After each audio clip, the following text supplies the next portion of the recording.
Hi, this is Scott Garibay, and today I want to talk about Dungeons & Dragons, and I want to talk about the Granite Fang character ownership infrastructure. What is that? Let's talk about it. All right, so first of all, sorry, there is some spoilers in this content from Kung Fu Panda 4, because this is where this idea came from, and I just wanted to talk about what prompted this discussion. So I recently saw, so spoilers for Kung Fu Panda 4, let's go. I recently saw Kung Fu Panda 4. Absolutely spectacular film. I really loved it. And it was really fantastic. It had Jack Black as Poe, and it had Awkwafina as a new candidate to be Dragon Warrior, which was pretty huge. And then it had the Furious Five in it. Who are the Furious Five? Monkey, Mantis, Snake, Crane, and Tigress, right? And who are they voiced by? They are voiced by Jackie Chan, Lucy Liu, Seth Rogen, and some other people. I think David Cross is in there, and there's one more. I can't remember, sorry. It's because it's been a while since I saw Kung Fu Panda 3, okay? Now, the Furious Five are in this movie, but none of them are voiced by their actual by the very famous stars who voiced them. Why is that? Well, I think the reason why we can and it is speculation, but the reason why is it would have massively increased the cost of the movie by $1 to $10 million at least. Actually, I'm sorry, by $2 million to $20 million. All right, it would have been very expensive, because all of those people, they signed on to this thing 10, 15 years ago when they were considerable stars, and now they're even bigger stars, right? And so, literally, to get the voice actors in, it would have cost as much as some movies cost total.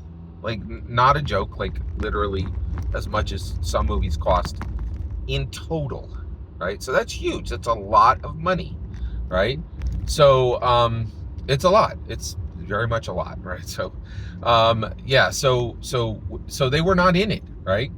But the Fast and Furious, the Furious Five, Monkey, Mantis, Snake, Crane, Tigress, were in the movie at the end with no voice acting being done.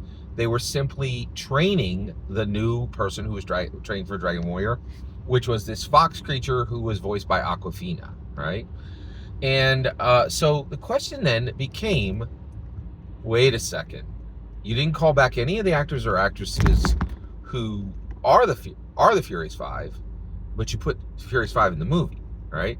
And you're like, so wait, who owns those characters? Is it the voice actors or is it DreamWorks, right? And the answer is DreamWorks.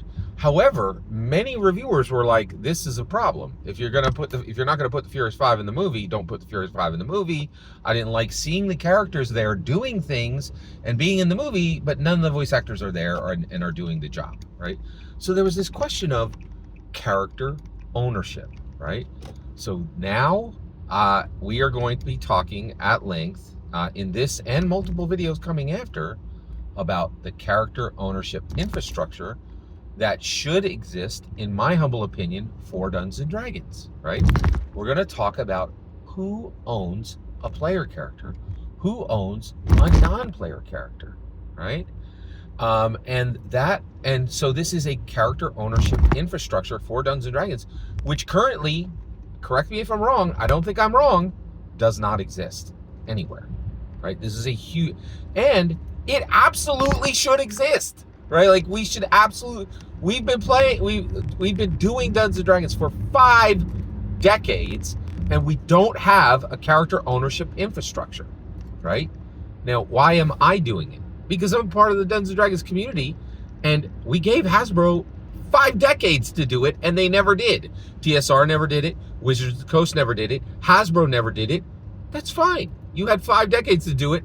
Now the community will do it, which is fine. And actually, it's appropriate. That's where player character, and frankly, in my opinion, non-player character ownership infrastructure should be determined by the D&D community, not by Hasbro, in my humble opinion, and certainly not by Hollywood, right?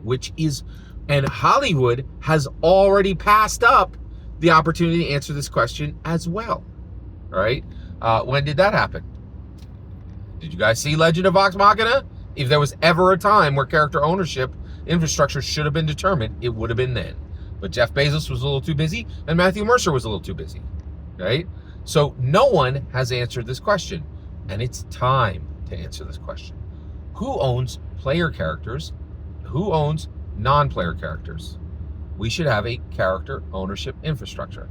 And I am giving that character ownership infrastructure, the first one ever proposed by myself, the name, the Granite Fang character owner infrastructure. And the reason, and because things should have a true name.